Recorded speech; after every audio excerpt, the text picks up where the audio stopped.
Hey everybody, this is Kristen with Codex and with another Boom Thursday review. And today I'm going to be reviewing the 6-issue series of Big Trouble in Little China / Escape from New York. But before I do want to give a little shout out to the actor James Hong, who at 93 years old finally got his star on the Hollywood Walk of Fame. For anyone that's a Big Trouble in Little China fan, you know that he plays David Lopan. And if you are also into Wayne's World and some of the other newer movies out there, he has been an amazing actor for so many years, so well deserved. This just happened, and I had to give a shout out for that. Now, let's get back to the review. Big Trouble in Little China / Escape from New York. It was written by Greg Pak, art by Danielle Bayliss, colored by Trion Farrell, and lettered by Simon Boland.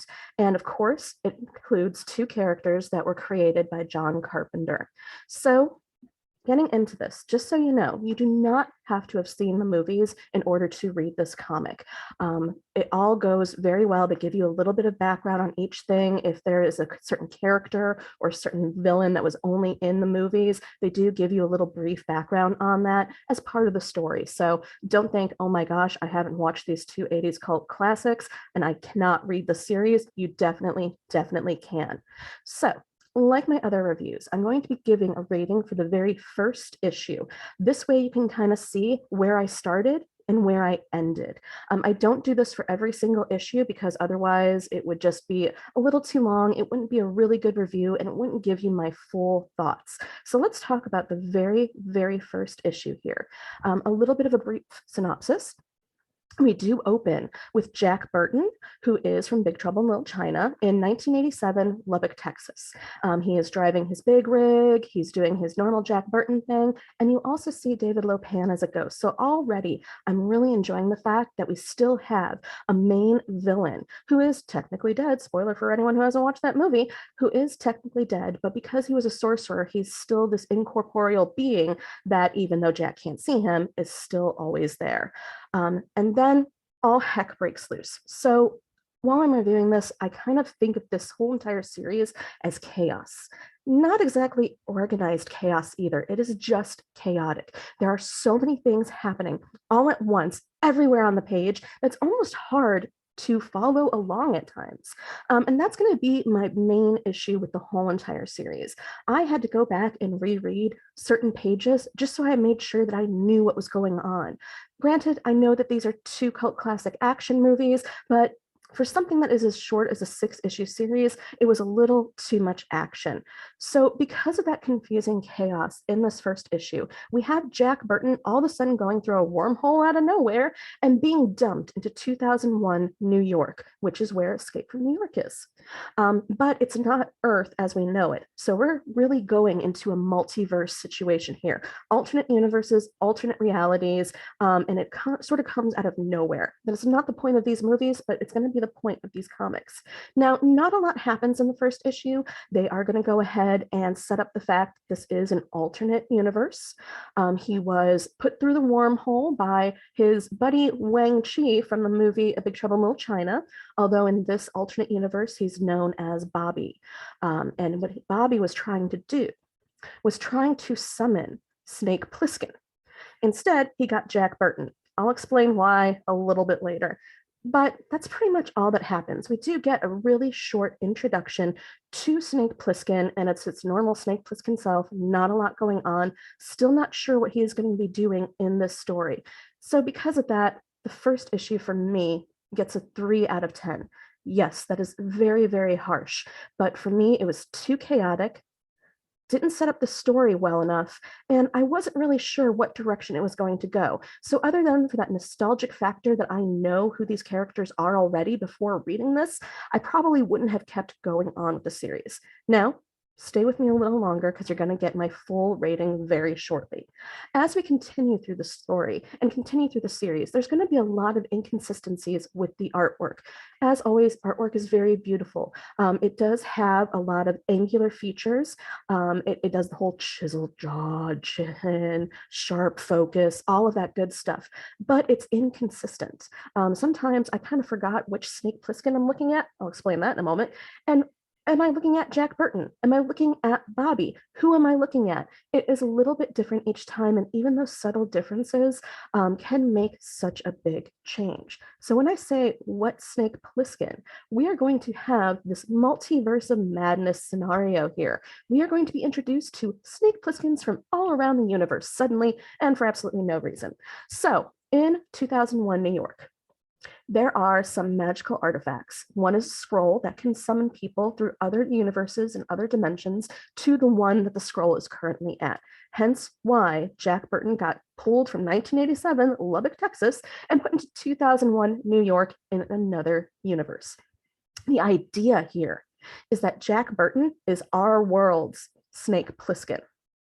Okay, I don't buy it. They're two very different characters. And if that's the way that they wanted to go, when we meet all these other Snake Plisskens, they are still Snake Plissken. Doesn't matter what form they're at. Some of them are animals, some of them are goblins, some of them are aliens, some of them are female, some of them are huge dire wolves. It doesn't matter. They're still Snake Plissken. Jack Burton is not. So already I'm a little confused as to where they're going to go in this direction. I'm also not really sure why they needed to summon another Snake Plissken into their world. This is classic Escape from New York.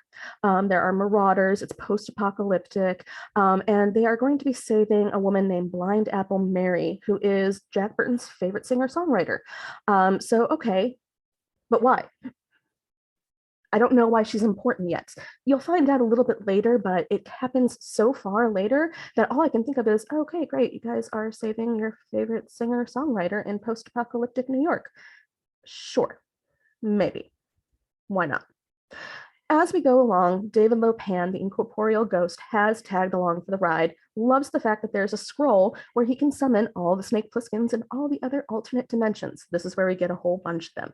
But what he's really trying to do is get revenge on Jack Burton. So in this world, Jack Burton has a power, a superpower, maybe even a mutation if we go that far. His power is dumb, blind luck. This is not established in any of the movies. This is strictly for the comic book.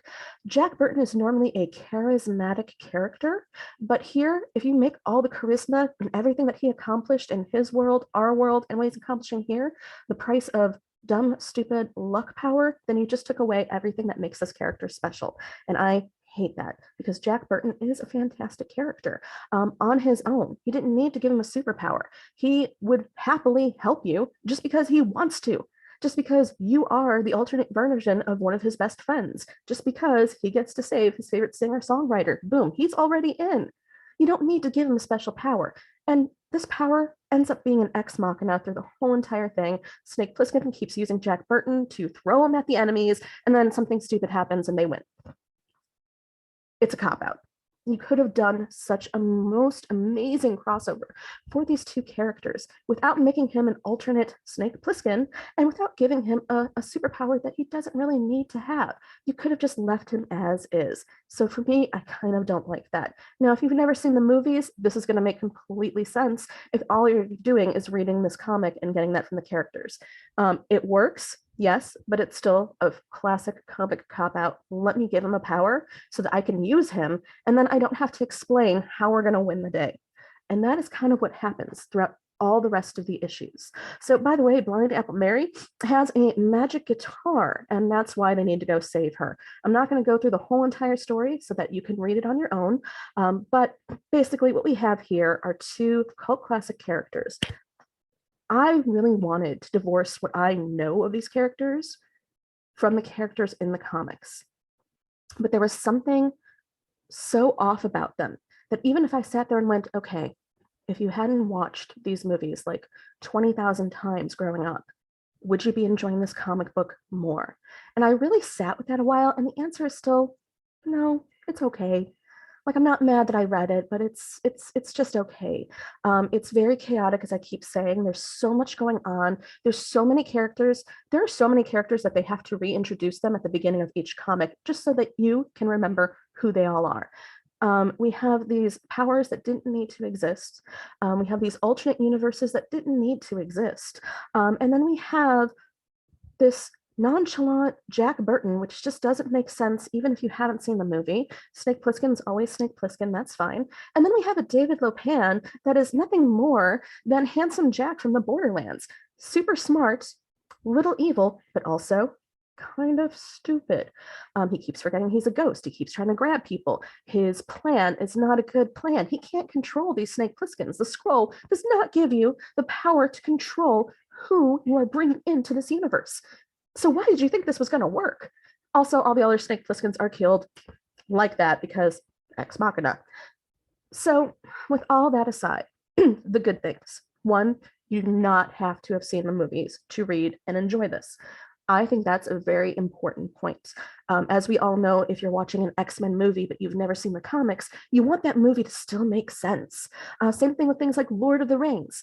A lot of people haven't read all of those. Maybe they only read one or part, they read The Hobbits. The movies still have to flow.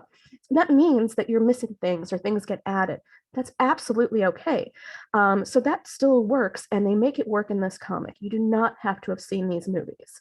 The other thing, though, is that everything is too easily done. You got all these wonderful nemesis that you could have had an epic battle. Instead, they're dead in 2 pages.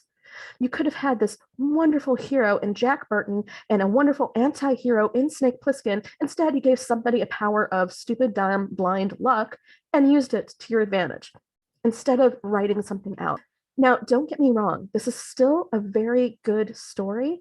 I still love the fact that there is this mashup, but I think that I would have rather liked to have seen, instead of falling into the trap of a whole bunch of alternate universes and a whole bunch of multiverses, that instead, why didn't we take 1987 Jack Burton, let him age, and put him into 2001 when we have the post-apocalyptic Escape from New York? There's no reason why this timeline can't happen in the same world. Escape from New York doesn't happen until 2001. Possibly a little earlier. I can't 100% remember the years, but it still happens way after Big Trouble in Little China. You could have done this. You didn't need to create a whole new world or 1,000,001 Snake Plisskens. This still could have happened in our world, no problem. And you could have put more of the time and thought into creating just this one world instead of worrying about anything else. And it would have been just as good. It would have been just as gripping. And you would have had 2 amazing characters that balance each other out. And you would have also had some villains that could balance each other out. So in short, that's what I'm thinking of. I'm thinking that there's a lot of missed opportunities here. I'm thinking that everything's a little chaotic. And I'm thinking that there are so many things that just didn't need to be written. Now, with that being said, my first rating for the first issue was a 3 out of 10. My rating for the whole series, based on everything I just said and everything that I wish it could have been, I'm going to go ahead and give it a 6 out of 10.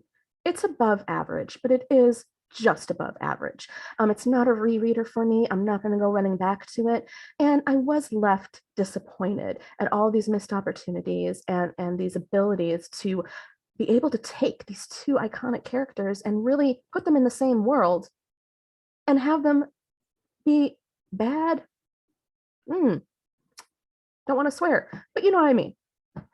Have them be amazing, amazing characters together, have them balance out, have them have gone through some of the same stuff. So that's why I give this a rating of 6 out of 10. There were a lot of things there that didn't need to happen, a lot of things added that just didn't make sense. It was overly chaotic, but in the end, it is average. It's slightly above average. You don't need to have seen the movies to read this. You don't need to see the movies to have enjoyed this. It was an okay read. I'm probably not going to be rereading it, probably not being going back to it. I am interested to read just the ones where it's just Escape from New York to see the difference of how they have Snake Plissken in a comic book world. And also there are some comics that are old man Jack Burton. I'd be very interested to see those. But yeah, that's my full rating, a 6 out of 10, slightly above average. Now, if you have read this yourself and maybe you haven't seen the movies, go ahead and tell me what you think in the comments, because I really want to know what this looked like to someone who either hasn't seen the movies or maybe not seen them since they came out in the 80s. But that's it. We have done Big Trouble in Little China / Escape from New York. 2 amazing characters played by Kurt Russell, created by John Carpenter. And If you forgot, I'm Kristen with Codex. This has been a Boom Thursday review, and I hope I'll be able to see you in the next issue.